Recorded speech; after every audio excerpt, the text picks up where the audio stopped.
ایک دن کا روزہ سارے پورے سال کے گناہ معاف فرما دیتا۔ دوسرا 15 شعبان میں اللہ کے ہاں تو سب کچھ موجود ہے، لکھا ہوا ہے، لیکن جیسے گورنمنٹ بجٹ پیش کرتی نا پورے سال میں، یہ ہوگا یہ ہوگا یہ ہوگا یہ ہوگا، چیزوں کے ریٹ اور باقی ساری چیزوں کا اعلان ہوتا ہے، اسی طرح میرا اللہ اس رات پورے سال کا اعلان فرماتا ہے کہ فرشتوں کی طرف سے فرشتے پورا سنا دیتے ہیں کہ اس سال میں کیا ہوگا،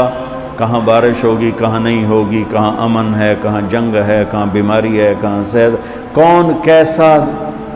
وقت گزارے گا، کب مرے گا۔ 15 شعبان کی جو رات ہے جس کو شب برات کہا جاتا ہے، اس کا نام شب برات کسی بھی حدیث سے ثابت نہیں ہے، اس لیے عرب اس کو اکثر لیلۃ النصف من شعبان کہتے ہیں کہ شعبان کے جو نصف ہے اس کی رات۔ خیر، اس کا نام شب برات ہو اگر اس وجہ سے برات کے اس میں اللہ تعالیٰ کہا جاتا ہے کہ جہنم سے بری کر دیتے ہیں، تو اس وجہ سے کسی نے نام دے دیا ہو تو ایک الگ بات ہے۔ ایک روایت میں آتا ہے، اس رات کے بارے میں بھی آتا ہے، شب قدر کے بارے میں بھی آتا ہے کہ اللہ تعالیٰ اس رات میں اتنے لوگوں کی مغفرت فرماتے ہیں جس میں قبیلہ کلب کی بکریوں کے بال، آپ نے یہ قبیلہ کلب بہت بڑا قبیلہ تھا، ان میں بکریاں بہت ہوتی ہیں، ہر بکری کے جسم پہ بال بہت ہوتے ہیں، تو سارے قبیلے کی بکریوں کے بال جتنے ہیں اتنے انسانوں کے لگا ہے مغفرت ہو، مگر فرمایا 2 آدمیوں کی مغفرت اللہ بچائے۔ ایک وہ جو کسی مسلمان سے کینہ رکھتا، کینے کے معنی یہ کہ اس کی بدخواہی پر آمادہ ہو، بلا وجہ اس کو برا سمجھ کر اس کو تکلیف پہنچانے اور اس کو ذلیل کرنے کی فکر میں رہتا ہو، اللہ بچائے۔ ایک تو اس سے گناہ معاف نہیں ہوتی اس رات، اور ایک فرمایا وہ جو اپنے پاجامہ، شلوار، پتلون جو بھی پہنے ہوئے ہے اس کو ٹخنوں سے نیچے لٹکائے، اللہ بچائے، تو اس کے بارے میں بھی حدیث میں لہذا اس کا اہتمام کرنا چاہیے، ہمیشہ ہی کرنا چاہیے کہ اللہ تعالیٰ کسی مسلمان کے خلاف دل میں کینہ رکھنے دے، محفوظ رکھے۔ میرا سوال یہ ہے کہ یہ جو بڑی راتیں جو آتی ہیں، للیلۃ القدر جو آتی ہے اور یہ شب معراج جو آتی ہے اور شب برات جو آتی ہے، تو لوگ جو خصوصاً پاکستان اور انڈیا میں لوگوں نے جو ایک مقرر کر لیا ہے کہ وہ جاگنے والی رات ہے اور رات بھر عبادت کرنی ہے اور اسی رات ساری آپ کو اپنی نفل نمازیں پڑھنی ہیں۔ قرآن مجید میں جس کا ذکر ہے وہ لیلۃ القدر، اس کا ایک سورہ بھی ہے، رات میں قرآن نازل ہوا تھا، تو یہ ہمارے لیے ایک اہم رات ہے اور ہزاروں رات کے مقابلے میں ہے الحمدللہ، اور ہمارے رسول ہمارے پیغمبر صلی اللہ علیہ وسلم فرماتے کہ یہ آخری عشرے میں آتی ہے، یا 21ویں رات ہو یا 23ویں یا 25ویں یا 27 یا 29ویں رات، ان ایک راتوں میں ہونا، اور کیونکہ ان راتوں میں کوشش کرنا چاہیے کہ جاگنا چاہیے اور عبادت کرنا چاہیے، لیکن کئی راتیں جو باقی ہمارے معاشرے میں بنائی جاتی ہے اس کی دلیل کوئی صحیح حدیث میں نہیں ہے، جو دلیل صرف ہمیں ملتی ہے لیلۃ القدر کے بارے میں۔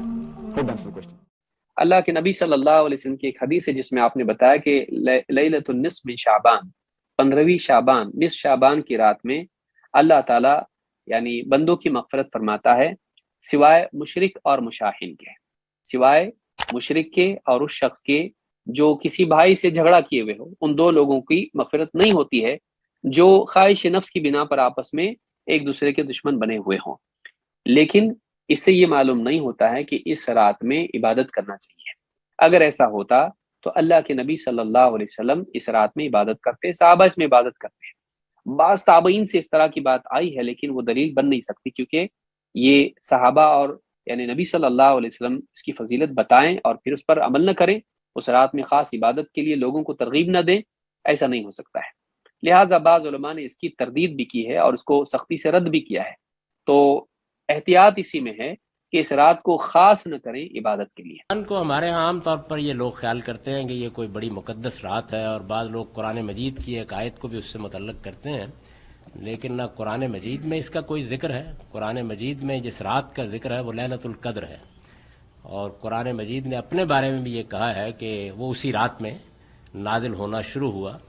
اس رات کے بارے میں قرآن نے یہ بھی بتا دیا ہے کہ وہ اللہ تعالیٰ کی طرف سے بڑے بڑے فیصلوں کی ایک رات ہے، اور جب وہ رات آتی ہے تو اس میں زمین والوں کے لیے اللہ تعالیٰ بڑے غیر معمولی فیصلے کرتے ہیں۔ ہر سال آتی ہے یا 10 سال بعد آتی ہے یا ہزاروں سال بعد آتی ہے، کچھ نہیں کہا جا سکتا، لیکن لیلۃ القدر یا وہ رات ہے کہ جو آئی تھی اور اس رات میں قرآن کا نزول شروع ہوا تھا، یہ بات اللہ تعالیٰ نے بتائی ہے۔ اس کو سورہ دخان میں لیلہ مبارکہ بھی کہا گیا کہ بڑی برکتوں والی رات ہے، اور سورہ قدر تو بہت چھوٹی سی سورہ ہے، اس میں یہ کہا ہے کہ لیلۃ القدر خیر من الف شہر، یعنی 1000 مہینوں سے بھی بہتر رات ہے۔ تو قرآن مجید میں جو کچھ ہے وہ یہی ہے، حدیثوں میں جو کچھ ہے وہ بھی یہی ہے۔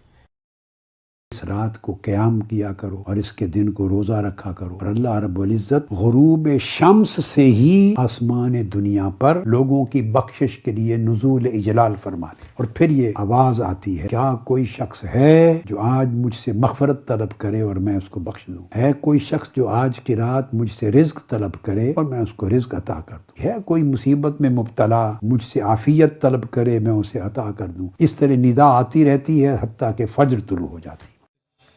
رات میں محروم رکھا جاتا ہے،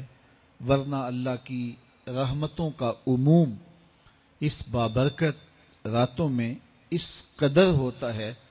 کہ کوئی گناہ گار جو اس کے حضور ہاتھ دعا کے لیے اٹھاتا ہے اور اپنا دامن پھیلا کے اس کی رحمتیں مانگتا ہے، اسے محروم نہیں رکھا جاتا، بلکہ اللہ سب گناہ گاروں کو جہنم کی آگ سے آزاد کر دیتا ہے۔ قرآن مجید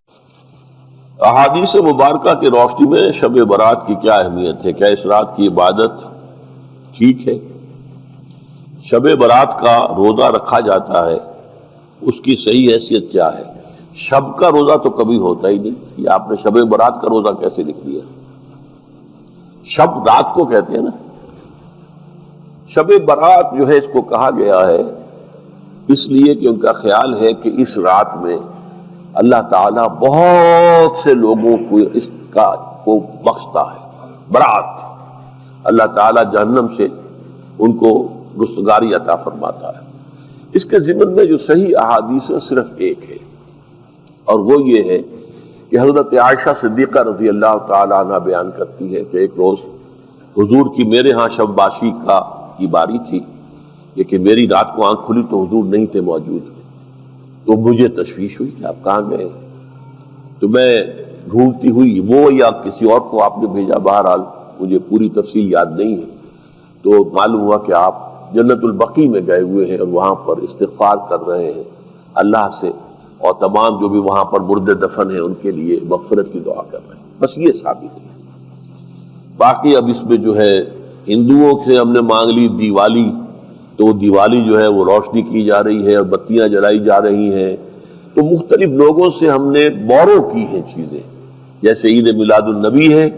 وہ ہم نے کرسچن سے بورو کر لی، یا شیعوں کے تعزیوں کا توڑ کرنے کے لیے ہم نے بات بنا لی۔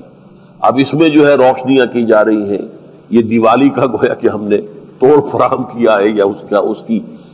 نقل ہم کر رہے ہیں۔ یہ چیزیں نہیں، البتہ نماز رات کی عبادت تو ہر رات میں بہت اعلیٰ ہے۔ چلیے اگر اور دنوں میں نہیں ہوتا، اس رات کو آپ کو،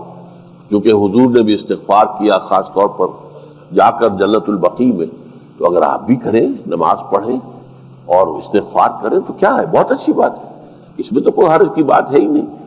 لیکن اسے کوئی تہوار کی طرح منانا، پٹاخے چھوڑنا